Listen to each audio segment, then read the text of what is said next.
이화영 중형 그 재판부가 맡는다. 추가 기소된 이재명 대표의 재판을 이화영 전 부지사의 1심에서 중형을 선고한 그 1심 재판부가 맡게 됐습니다.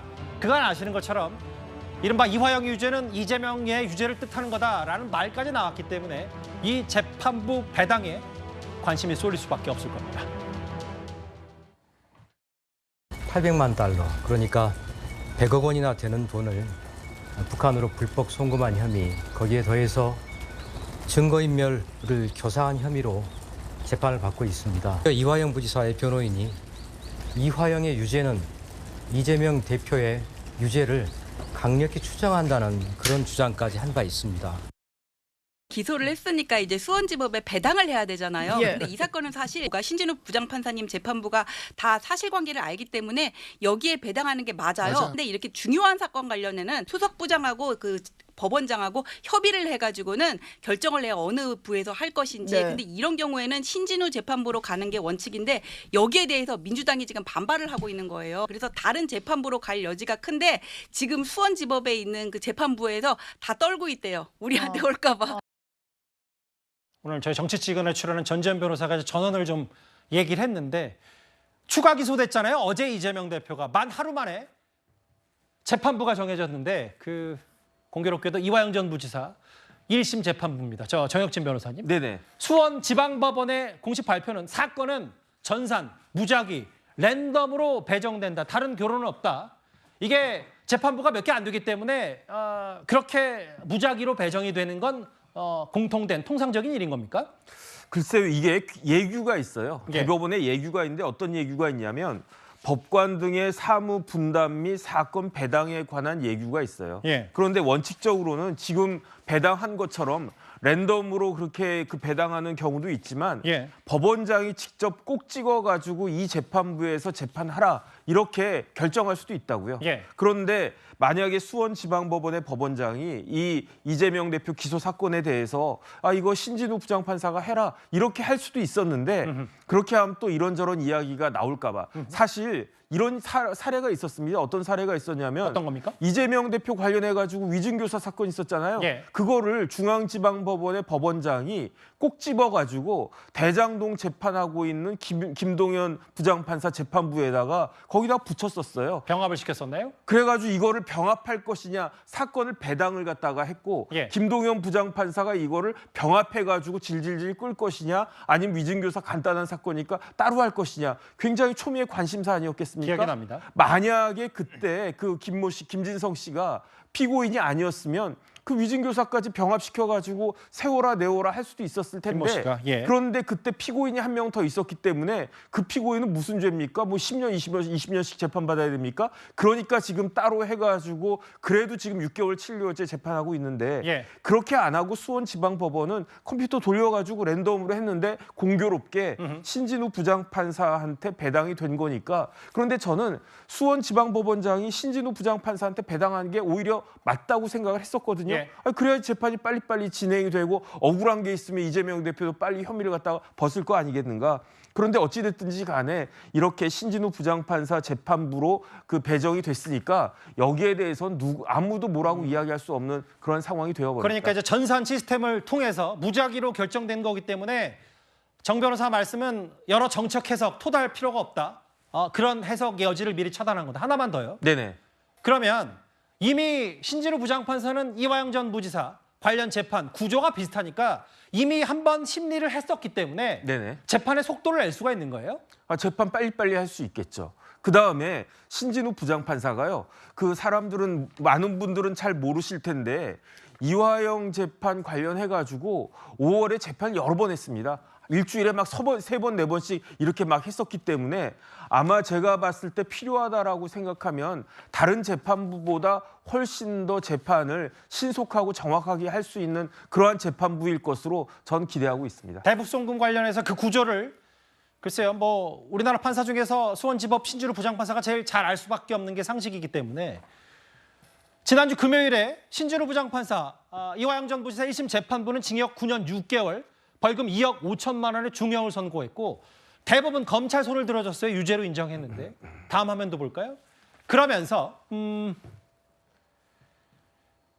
이화영 전 부지사에게 보고해서 기획 추진할 수 있는 포괄적이고 실질적인 직무 권한을 가졌던 이화영 전 부지사가 대북정전 추진 역할을 기대했다. 이재명 대표가 이런 얘기가 있기 때문에요. 최종 결정권자는 이재명 대표다. 이현정 의원님. 네.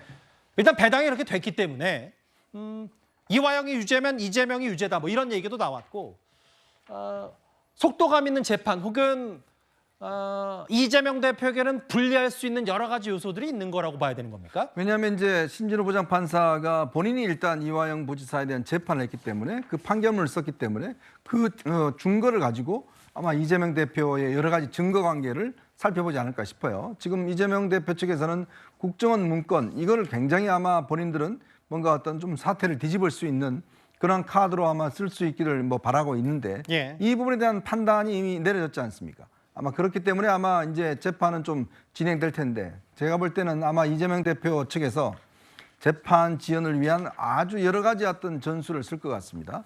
특히 이화영 부지사도 본인 재판하면서 재판부 기피 신청, 뭐 변호인 변경, 뭐 등등 여러 가지 하여튼 해서 20개월을 진행시켰거든요. 예. 저는 오히려 더 지금 아마 이재명 대표 입장에서 보면 만약에 새로운 재판부가 하게 되면 재판 상황을 전부 다 새로 봐야 되기 때문에 꽤 오랜 시간이 걸릴 텐데 지금 일단 이 신진호 부장판사는 이 상황에 대해서 다 지금 깨고 있는 사람입니다. 자, 그러면 방법은 뭐겠어요? 결국은 재판부 기피 신청할 겁니다.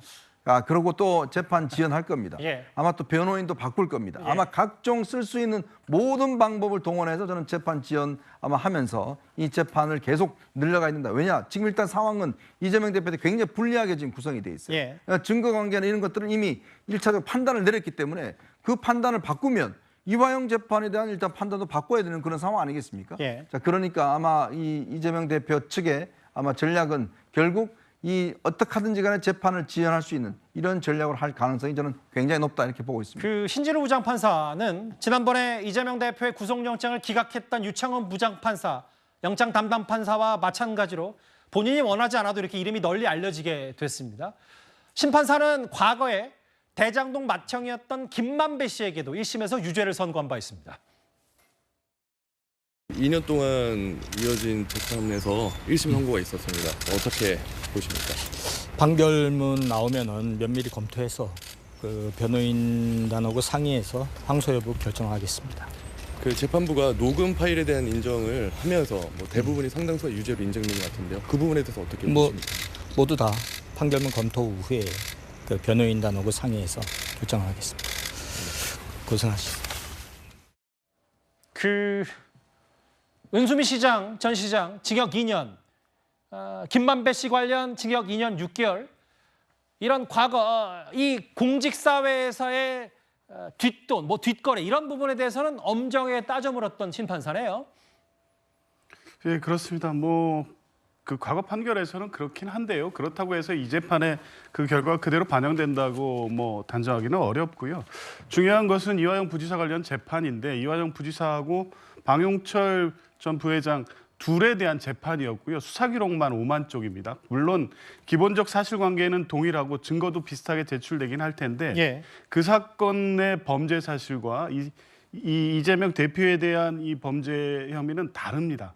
그러니까 처음부터 다시 해야 됩니다. 증거 조사부터 증거 체부에 대해서 달리 봐야 되고요. 그런 측면에서 보면 굳이 의도적으로 재판 지연을 하지 않는다고 해도 이 방대한 기록과 이 중요한 사실관계에 대해서 다투어질 부분이 많기 때문에 구조가 같은데도 다 처음부터 다시 들어봐야 됩니까? 그렇습니다. 이거는 피고인이 이재명 대표입니다. 이재명 예. 대표에 대한 범죄 사실을 가지고 증거 체부를 할 것인지 증거 능력이 있는지를 다 다시 봐야 되는 겁니다. 물론 판단하는 과정에서 이미 그런 증거들을 이 신진호 부장판사가 봤기 때문에 그 예. 재판부로서는 판단은 빨리 할 수 있지만 피고인 입장에서 하나하나 검토해야 되는 거죠. 예. 언론 보도를 통해서 이 사건을 알고 있을 뿐이지 실제 수소 기록이 어떻게 기재돼 있는지 각 참고인이라든가 이 공범들이 어떻게 진술했는지에 대한 세부 내용은 아직 하나도 검토되지 않은 겁니다. 그러니까 새로운 사건과 마찬가지입니다. 이재명 대표로서는 그런 측면을 고려하면 예. 앞에 재판이 있었다고 해서 신진호 부장판사가 물론 끝까지 판결할 수 있을지는 모르겠습니다만 한다고 해서 똑같은 결론이 나온다 이렇게 단정할 수 없고요. 물론 1심 재판 과정에서 증거 채택을 왜 그런 식으로 했냐는 비판 이런 부분 때문에 결과도 다소 이제 불리하게 예측되는 부분은 분명히 있지만 예. 어쨌든 재판은 이 공판 과정에서 다투어져야 되기 때문에 알겠습니다. 지금 결과를 섣불리 예단할 수는 없다고 봅니다. 이화영 전 부지사에게 지난주 금요일 중형을 선고한 그 판사가 이재명 대표 사건을 맡게 됐다.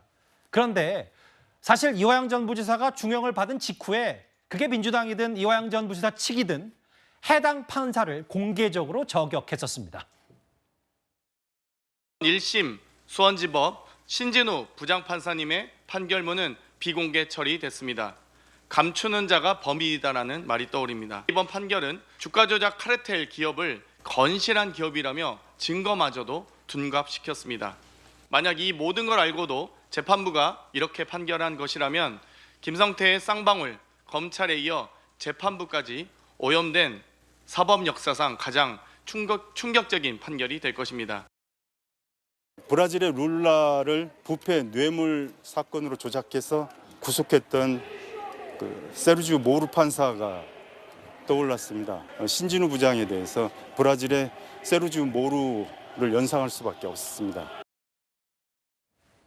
이화영 전 부지사 측이 브라질의 대통령 관련 판사까지 언급할 정도로 참 이례적이었어요. 대놓고 이제 재판부를 비판한 셈이었기 때문에 당시에도 이재명 대표 강성 지지자들은 뭐 기피 신청해야 된다.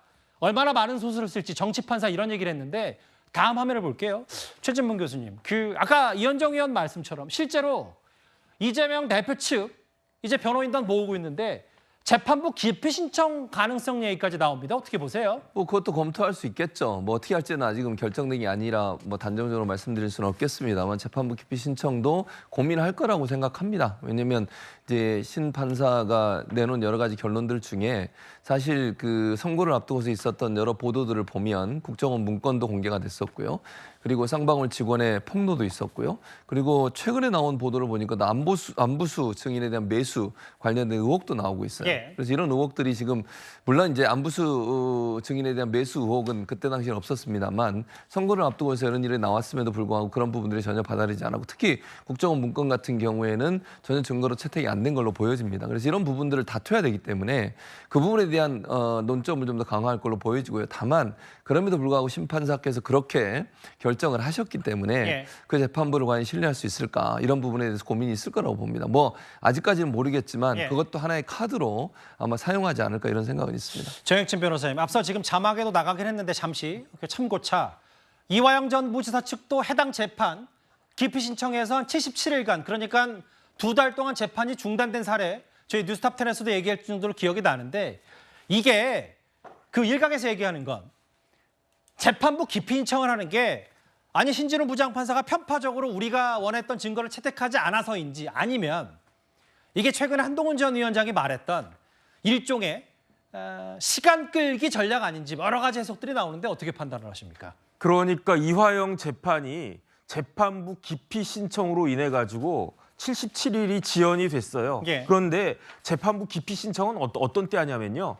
그 판사가 피고인하고 뭐 친족이나 이런 관계가 있을 때나 기피 신청이 되는 거고요. 이해관계가 있을 때. 이해관계가 있을 때. 그다음에 좀 두리뭉실한 규정이 있어요. 뭐 이렇게 법관이 불공평한 재판을 할 염려가 있을 때 예. 이렇게 되는데 결국은 이런 염려가 없음에도 불구하고 기피 신청을 해가지고 그것도 뭐 법원, 그다음 고등법원, 대법원까지 재항고까지 하는 바람에 77일이 늦어졌잖아요.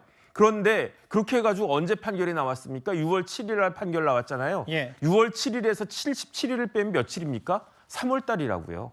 3월 달에 이와 같은 판결이 나왔으면 지난 4월 10일 총선에서 영향이 있었겠습니까? 없었겠습니까? 이화영 중형이 미리 총선 전에 나왔다면 이 말씀하시는 거예요? 그렇죠. 이화영 부지사에 대한 판결이 쫙 지금처럼 많은 사람들한테 이렇게 다 알려지고 다 이런 그다음에 이재명 대표가 어떤 행동을 갖다가 했었는지 그때 경기도지사 할 때 이런 것들이 다 알려졌으면 그 판결이 얼마나 큰 영향을 미쳤을지는 제가 봤을 때 뭐 생각 하나 많아일 것 같고요. 예. 그렇기 때문에 결국은 지난번에 이화영 부지사 재판부 기피 신청은 그 총선을 앞두고 이와 같은 목적으로 한 것이 분명하다는 그런 생각이 들고 그렇기 때문에 똑같은 일이 벌어질 가능성이 높다라고 저도 이현정 위원님하고 비슷한 생각을 하고 그러니까 있습니다. 짧게요. 기피 신청을 만약에 한다고 가정을 해요. 네네. 근데 2달간 재판이 중단되긴 했지만 이화영 전 부지사 측이 낸 기피 신청 결국 재판부가 받아들이지 않았잖아요. 그렇죠. 그러면 이해관계가 없으니까 만약에 이재명 대표 측이 기피 신청을 한다고 하더라도 네네. 실제로 현실화될 가능성이 높지 않다는 말씀이세요? 마찬가지로 대법원까지 올라갈 거고요. 그럼 또 한 70일 정도